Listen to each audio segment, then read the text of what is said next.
Home Network Series, Episode 1, Your Network Rack, Location, Selection, and Setup. What is a rack? How does it work? How does it function? Where should it live? So every single cable in the home will terminate at the rack. Consider the rack the heart of the network. The network infrastructure is the backbone for most of what you take for granted. Whether that's a Ring camera, your TV, getting an internet feed, and you watching your lovely TV programs, or your sound system, modern Sonos system, where you airplay your music to the system. This all happens through internet-based protocols. And the rack is basically the central nervous system to that infrastructure. So it's very important. If you get the rack wrong, bad location, you could suffer later in time. Think about it as the foundation. Nobody sees the rack, nobody cares, but it is incredibly important. This video is about where to put it, what to buy, and what actually matters versus the marketing fluff you're going to see all around the interwebs. Let's talk about rack placement.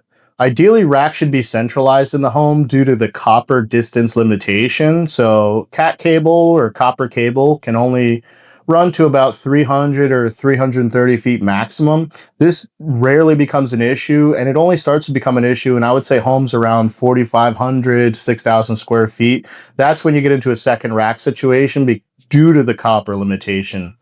Now, obviously, we want to centralize the rack, but that may or may not be possible. You have to consider the spatial and aesthetic means of the rack location. Also consider the wiring or the cabling efficiency. So, generally speaking, we usually end up in an unfinished area in the utility room basement location because it's out of sight, out of mind, and it's a good area for a technician to come in and service. They're not going to your master bedroom to service the rack or to add something, edit something to the network.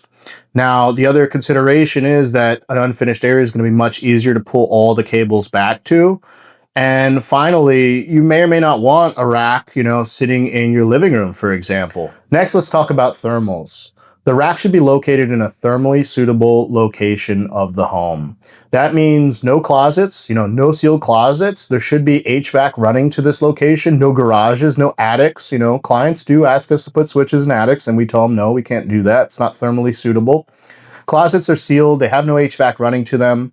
You have to consider that network equipment makes heat. It generates heat, and that heat needs somewhere to go. It needs to be transferred away from the device to extend the device's life. The other consideration is if you're doing a bigger rack and facilitating audio-video equipment installation inside the rack, that's going to generate a lot more heat than just the network equipment. Ideally, basement, because it's usually more thermally suitable and sound. The temperature variance isn't much, and it very likely is covered under the HVAC. You got HVAC pumping in there. Worst case scenario, if you have to pick a location that isn't thermally suitable, you could accommodate that. They do make exhaust systems, they do make fan and, rack fan systems to modify a space so that it would be thermally suitable for a rack. Next, let's talk about spatial requirements, maybe spatial and aesthetic means. So a rack should have a space that is spatially sound. So what that means is you need to be able to wire the thing up. You need to be able to service the thing. You need to be able to add cables or add equipment when necessary. If we want to talk about the rack spacing itself, from my perspective, it is always best if you're going to accommodate or need 6 U's of rack space, you should at least double that. So if you're planning to deploy 6 U's of rack space, for equipment, you should start with a 12U rack and also consider future applications. But from a rack space standpoint, if it's a floor standing rack, you also have to consider cable length. We are adamant about cable length when it comes to rack. If it's a wall mount rack, we at least do a fixed service loop allowing for, future applications. If you want to move the rack, we have enough wires so that we can keep a properly structured patch panel there and then extend or branch our circuits outside of that.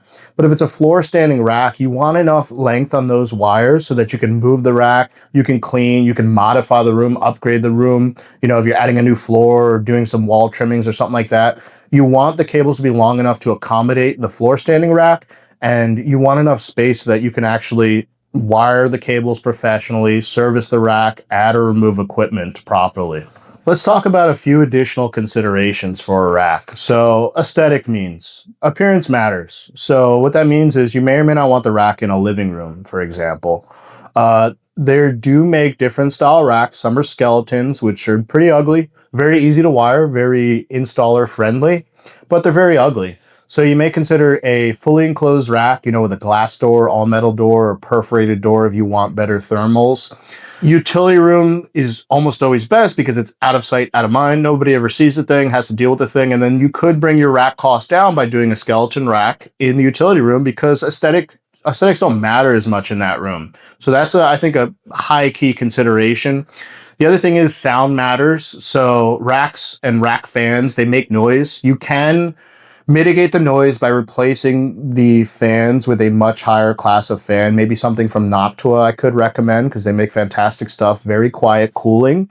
But you have to consider that fans are running and they do make noise, so that may or may not bother you depending on where the rack's located. Another consideration is power. You do ideally want a dedicated circuit and a dedicated ground at the rack location, although this is sometimes not possible, and you can proceed with just a regular power source that's locally available. This would be optimal, although not mandatory. Now let's talk about rack selection. What kind of rack do I want? Now that I've figured out the space, and space will determine part of that, because if you only have enough space for a smaller wall mount rack, or if you're going in the basement, you want to consider the basement can flood. That sucks to hear, but we have to acknowledge this and plan accordingly. So if you're racking in the basement, you may want to keep it a certain distance off the ground to protect your equipment in case of a flood. Now, the different rack types. We have a wall mount enclosed cabinet. These come in a variety of form factors depending on the gear you plan to deploy. They come in different depths. There's a few variations on widths, but I think the main consideration is a traditional fully enclosed wall mount rack or a skeleton rack, which is just the bare bones frame. All that you need, brings the cost down. Or if you want the best version of this guy, I would consider a double section wall mount cabinet. What that means is it has a back pan that gets installed onto the wall, and then the main rack component gets installed onto the back pan. What this allows is additional depth for more advanced or bigger pieces of equipment. It also allows this thing to be wired to perfection. So if you want a perfect situation that conceals the cabling service loop and everything, I strongly recommend a double section wall mount cabinet. One consideration we have here, if you're going to wall mount, it needs to be structurally sound. I would not put a wall mount rack of a certain size and depth onto metal stud framing. You have to create a structurally sound situation. If you don't know how to do so, I would contract somebody who does know how to do so, whether it's reframing the wall or adding plywood to the wall, whatever it is, make sure you're structurally sound before considering a wall mount rack situation.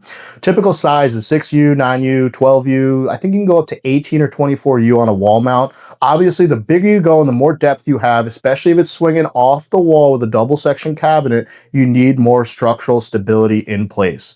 Now let's talk about wall mount open frame specifically. The one consideration there is they are lower in cost, but consider that they are open to dust. There's no security. If you're doing this outside of a home in a commercial setting, there's no security. Everyone has access to the equipment in the rack. They can make a connection or they can modify equipment or mess with things. So if security is a factor, I would get a fully enclosed rack. They all come with keys, little lockable keys for the sides and the front door panel.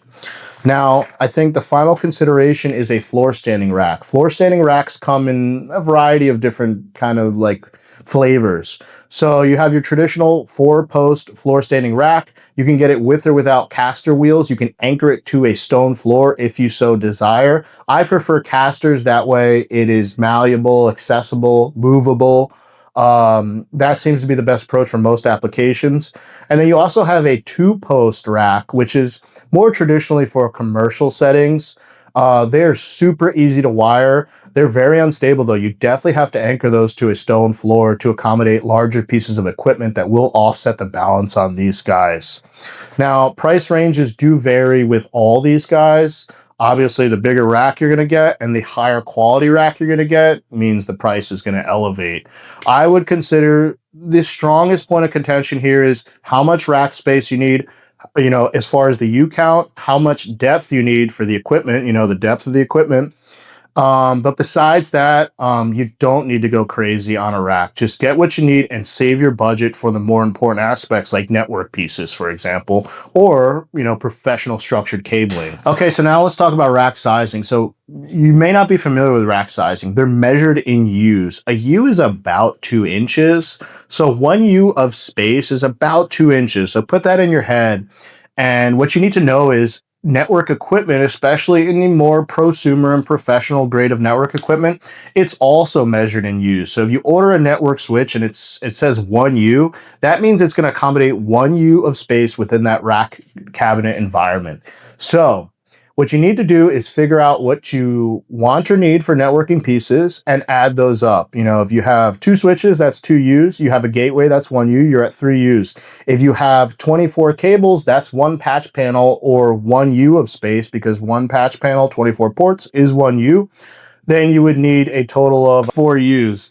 But you get the idea, you get the picture. So figure out how many U's you need, and I would consider a buffer for future applications, double that. If you need 6 U's, jump to a 12 U rack and call it a day. The other big consideration is, hey, am I going to use this rack location to build out a home cinema room and then accommodate, 12 more U's and then jump to a floor standing rack? I think that's a big one. So consider future AV applications, whether it's inside the house or even a landscape audio situation.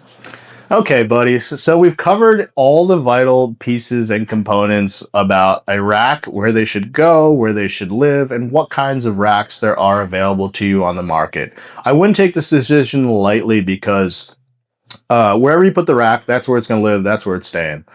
So be thoughtful, be mindful, educate yourself before making this selection, and you will have success moving forward. Now, the next episode is structured cabling.